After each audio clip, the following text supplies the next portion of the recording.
আমরা কিন্তু আজকে এমন একটা কেল্লায় চলে এসেছি যেটা নারায়ণগঞ্জে অবস্থিত, কিন্তু নারায়ণগঞ্জের অনেকেরই অজানা এই কেল্লাটি। আপনারা হয়তোবা অনেকেই জানেন না এই কেল্লাটি কোথায় অবস্থিত। আজকে আপনাদেরকে এই কেল্লাটি দেখানোর চেষ্টা করব। আপনারা আমাদের সাথে সম্পূর্ণ ভিডিওটি দেখুন। অবশ্যই আপনাদেরকে লোকেশন এবং কি অ্যাড্রেস সব কিছু দেওয়া হবে। আপনাদেরকে ভিতরে আমরা একদম উপরে নিচে সব কিছু দেখানোর চেষ্টা করব। এই কেল্লার চারদিকে কিন্তু চারটি ছোট ছোট মঞ্চ রয়েছে এবং কি আমার এই দিকটায় দেখেন খুব বড় একটি মঞ্চ রয়েছে। নারায়ণগঞ্জে এমন একটা কেল্লায় নিয়ে এসেছি যেটা আপনারা অনেকেই জানেন না। এই কেল্লাটি বন্দরে অবস্থিত। তো আপনারা দেখতে পাচ্ছেন যে এই কেল্লাটা অনেক পুরানো এবং অনেক দিন আগের, কিন্তু এরকম সেম একটা কেল্লা কিন্তু আমাদের নারায়ণগঞ্জ খানপুরের পাশেই আছে, কিন্তু এই কেল্লাটা ওইটার থেকে অনেকটা আলাদা। আমরা এখন যে সিঁড়িটা দিয়ে উপরে উঠছি এই জিনিসটা কিন্তু ওই কেল্লার ভিতরে নাই। এই কেল্লাটা আনুমানিক ধারণা করা হচ্ছে 1660 বা 1663 সালের দিকে এই কেল্লাটা তৈরি করা হয়েছে। আপনাদেরকে কেল্লার যে বড় মঞ্চটি রয়েছে আজকে আমরা সেই মঞ্চের উপরে চলে আসছি। এই যে মঞ্চটা দেখতে পাচ্ছেন এটা হলো এই কেল্লার সবচেয়ে বড় মঞ্চ। আর এই কেল্লার ছোট ছোট চার কোণায় চারটি মঞ্চ রয়েছে। আর সবচেয়ে আরেকটা জিনিস বলি আপনাদেরকে, এই কেল্লায় যারা আসবেন দূর দূরান্ত থেকে, ঠিক এই মাঝখানে দাঁড়িয়ে আপনারা যদি কথা বলেন দেখবেন আপনার কথা আপনার কানের ভিতরে বাড়ি খাচ্ছে। এই জিনিসটা কিন্তু অনেকেই জানে না।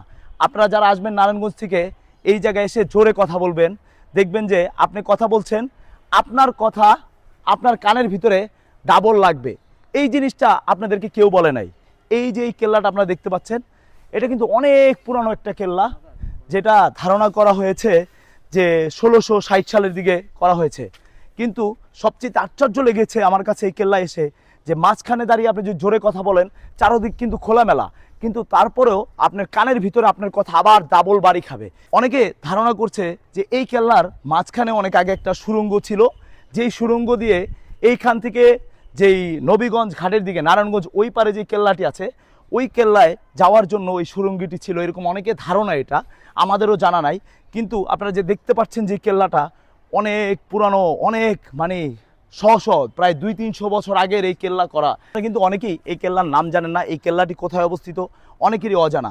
এই কেল্লাটি অবস্থিত বন্দর সোনাকান্দা, আর এটাকে সোনাকান্দা কেল্লা বলে পরিচিত। সোনাকান্দা কেল্লা, আপনারা যদি বন্দর নদী পার হন বা আপনারা যদি নবীগঞ্জ ঘাট পার হন, যে কোনো রিক্সাওয়ালাকে বললেই হবে আমি সোনাকান্দা কেল্লায় যাব। আর আপনাদেরকে ইনশাল্লাহ আমি আরও দেখানোর চেষ্টা করব। আর আরেকটা জিনিস আপনারা যদি দেখেন, এইখানে এমন একটা হোল করা হয়েছে ওয়ালের ভিতরে।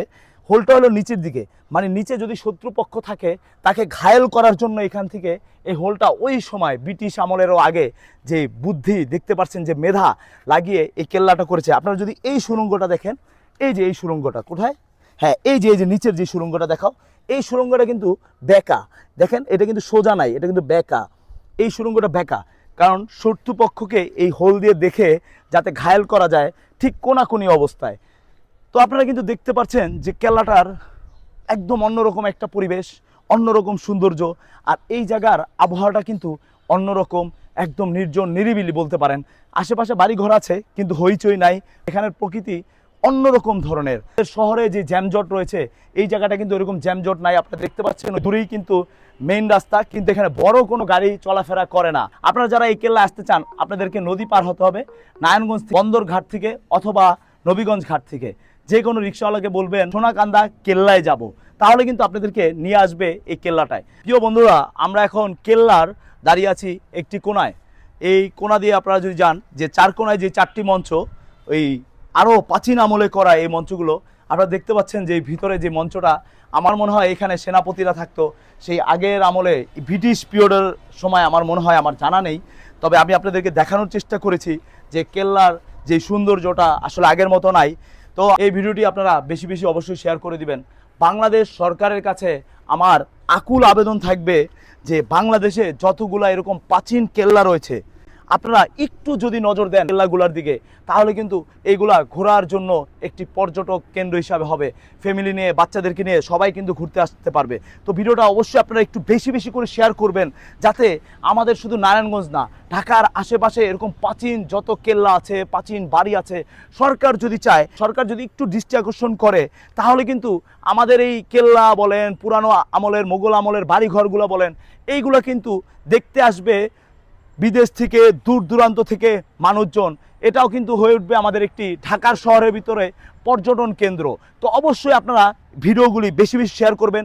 আর আপনারা আমার ভিডিও কোথা থেকে দেখছেন সেটা কিন্তু কমেন্ট করে অবশ্যই জানাবেন। তো আমার কাছে কিন্তু কেল্লাটা বেশ সুন্দর লেগেছে, আপনাদেরকে কিছুটা দেখানোর চেষ্টা করেছি।